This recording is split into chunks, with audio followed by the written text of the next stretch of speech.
À l'ère où la pénurie de main-d'œuvre sévit partout, l'industrie de la construction connaît aussi ses défis. Mais il y a toujours des solutions.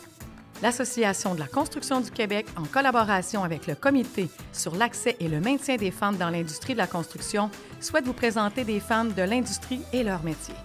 Tout comme moi, parce que je suis ébéniste et entrepreneur général, j'écoute ces femmes qui témoignent de la beauté de leur métier et qui vous inspireront à vous lancer dans cette industrie. Mon nom est Stéphanie Lévesque et bienvenue à 26 femmes, 26 métiers. Aujourd'hui, j'ai la chance de rencontrer Roxane Jacques, qui est vitrière. Honnêtement, je ne connais pas beaucoup ce métier-là, alors je suis très heureuse de la recevoir pour en connaître davantage. Roxane, comment vas-tu? Ça va très bien, merci. Dis-moi, ça fait combien d'années que tu fais ton métier?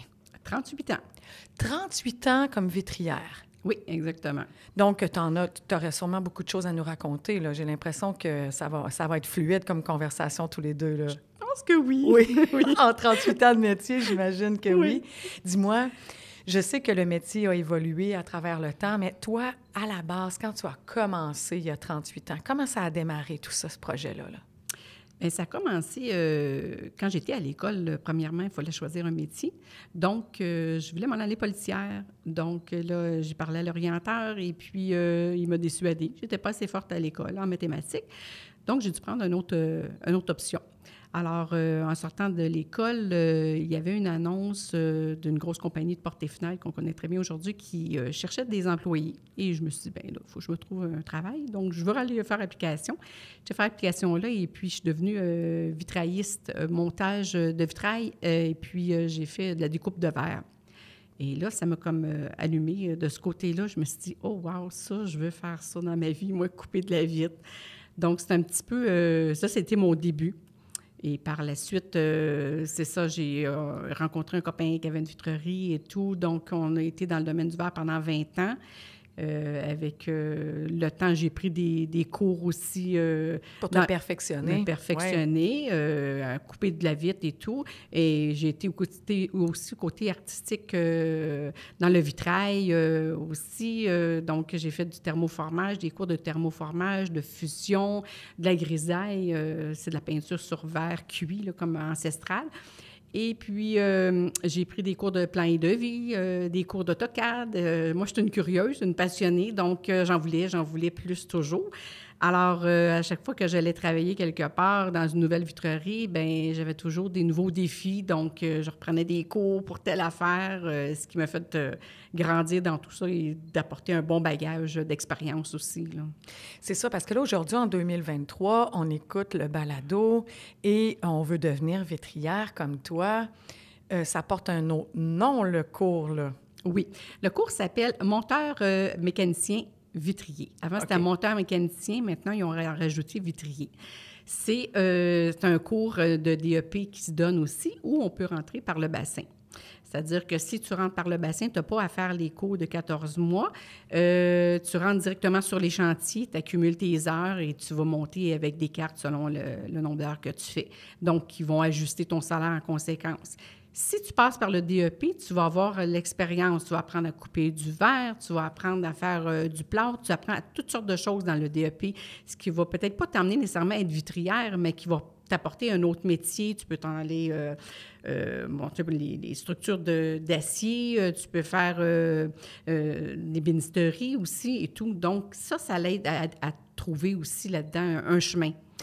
Oui, parce que le DEP, en ce moment, on pourrait faire aussi, si on fait une relation avec l'industrie de la construction, c'est qu'on pourrait monter les fameux murs rideaux dans des tours des immeubles à étages. Vous pourriez faire ça, là? Oui, tout à fait. Ça, c'est un choix que tu peux faire, soit d'aller travailler sur les chantiers, les grands chantiers qu'on appelle, ou tu peux être vitrière simplement. Comme moi, j'étais plus souvent vitrière résidentielle, donc je travaillais dans les vitreries, et puis je faisais de l'installation résidentielle aussi, changer les thermos, les portes et fenêtres. Mais quand j'étais à l'atelier, je fournissais les vitriers qu'elle en installation. Donc, c'est moi qui préparais leur matériel pour qu'ils partent le matin avec leur stock, comme on dit. Donc, je préparais les thermos, je préparais les moulures, je leur coupais leur verre, soit leur verre broché, leur verre laminé, les verres sécuritaires. Ou je préparais des dessus de table aussi qui allaient livrer et installer chez les clients. Comme je disais tantôt, c'était comme la mode présentement, c'est le live edge, mais... un instant, qu'est-ce que ce mot-là? Le live edge, c'est comme les nouvelles tables qu'on voit dans les cuisines, c'est comme une tranche de bois. Donc ça, il n'y a pas beaucoup de gars qui ont la facilité de couper ça. Donc souvent, c'est un côté qui est un plus pour la femme parce qu'on a la dextérité et tout. On aime ça. Bien, moi, en tout cas, j'adore ça. Le petit côté minutieux. Oui, minutieux. Ouais. Donc, c'est toutes ces petites choses-là. Donc, c'est là qui fait qu'en sorte qu'on retrouve nos points forts dans une équipe, qui fait qu'on construit une bonne équipe. Chacun ses points forts. Moi, mes points forts, c'était ça. Et puis, bien, c'est ça. Et puis, c'est ça. Dans la vitrerie, tu vas faire du moustiquaire, tu vas apprendre à couper de la vitre, tu vas faire couper du miroir pour les gars, pour leur installation aussi, les installations de miroir. Tu vas travailler... Bon, j'ai une question pour toi, oui. Roxane. Le fameux miroir, là, oui. Finalement, c'est une vitre qui est peinte avec quelque chose. Là. Exactement. C'est un verre 6 mm qui est d'un quart d'épais qui vont ajouter un argentage, vont peindre un argentage à l'endos et par la suite, ils vont mettre 2 ou 3 couches de peinture pour protecteur, pour protéger l'argentage. Pour pas que, comme les miroirs de nos grands-mères, ils tachaient, là, c'est parce qu'il n'y avait pas vraiment l'argentage en arrière, c'était comme une peinture orange. Maintenant, c'est un gros gris, plusieurs peintures qui fait comme épais, qui protègent l'argentage. Donc, c'est ça la différence là, d'hier à aujourd'hui. Exactement, okay. Oui. Donc, mais vous touchez à tout ça, là, parce que là, tu m'as parlé de tellement de choses, là, oui. En très peu de temps. Et tu m'as parlé des verres trempés, des verres laminés, des miroirs, Vous faites tout ça, là. Oui. Avec une journée, là, dans la vie d'une vitrière, là. Ah, c'est tellement varié. C'est tellement varié. On ne peut pas s'ennuyer dans un domaine comme ça. Je dis toujours, c'est un des plus beaux métiers, la vitrerie. C'est plein de choses. Moi, je suis une fille qui n'aime pas le routinier. Donc, ça, je fais plein de choses. Le verre, tu sais, juste couper du verre broché. Le verre broché, c'est le verre qu'on retrouve souvent dans les écoles, institutions, les institutionnels. Là, plus sécuritaire, là. Hein? Exactement. Lui, il y a une broche dedans. OK. Donc, ça, c'est une technique aussi pour aller la couper. C'est spécial couper ça. Il y a le verre laminé aussi qu'on revoit dans les écoles aussi. C'est 2 verres ensemble qui est de 3 mm chaque avec une pellicule entre. Ce qui fait que quand on le coupe, il faut le couper des 2 côtés. On fait la coupe d'un bord, on tourne notre vitre, on coupe de l'autre bord, puis après, il faut aller faire fondre la pellicule. Donc, on met le feu après le verre pour faire fondre la pellicule. Ça, c'est impressionnant aussi. C'est une autre technique à faire. Quand on coupe les verres aussi pour les foyers, du verre Robax ou du pyroxyrame qu'on appelle, bien, c'est un verre qui est un petit peu plus technique aussi, un petit peu plus à couper, un peu plus dur un peu, parce que du verre qui est plus tendre, du verre un peu plus dur. Donc, c'est tout ça qui fait en sorte, avec les années d'expérience, que tu découvres. Donc, on ne peut pas s'ennuyer, c'est impossible. Là, on en veut.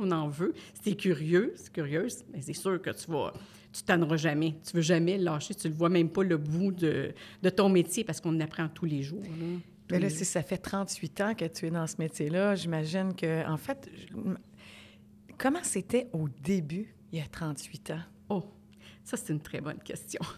Au début, il y a 38 ans, on était comme préhistoriques, les femmes, vraiment dans le métier, il n'y en avait pas. Et puis, on se faisait refuser sur les chantiers de construction aussi. Ah, littéralement. Hein? Oui, okay. Tout à fait. Là, c'est que tu ne rentres pas ici, qu'est-ce que tu fais ici, il n'y a pas de femme ici. Il fallait que tu fasses ta place. Il fallait que tu montres que tu aies du caractère, tu fonçais. Bien oui, je m'en viens faire mon travail, mais je pars, il va être fait.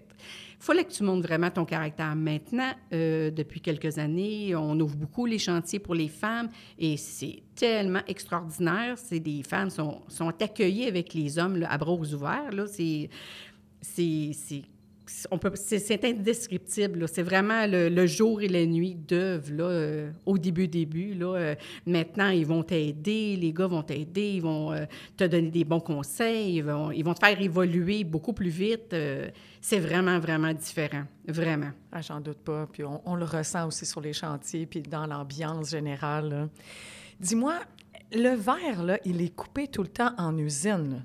Mais est-ce qu'on peut en couper sur des chantiers directement? C'est quoi le type d'outillage qu'on utilise pour couper ça? Est-ce qu'on peut faire des ajustements? Ou, tu sais, si on s'est trompé ou...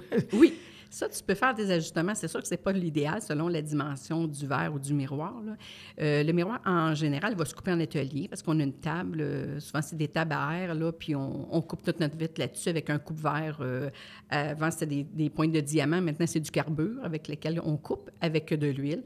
Tu appliques de l'huile, puis tu coupes ta vitre, ce qui va la laisser, ta coupe, elle va tendre, elle ne gèlera pas. On appelle ça, quand ta coupe, elle gèle, c'est que tu viens pour détacher ta coupe, tu as attendu trop longtemps, puis la coupe ne veut plus se défaire. Oups. Donc, on met de l'huile pour attendrir la coupe, et puis on détache, puis là, ça va bien. Alors, Louis, on coupe tout en atelier. On peut couper, des fois, il y a des erreurs. On coupe sur les chantiers, on a une petite table pliante, on la sort, on coupe, mais c'est peut-être pas tout le temps l'idéal. On sabre sur le coin de la table, mais tout le gros outillage, il est à l'atelier. Mais oui, ça se fait. À l'extérieur, ça peut se faire.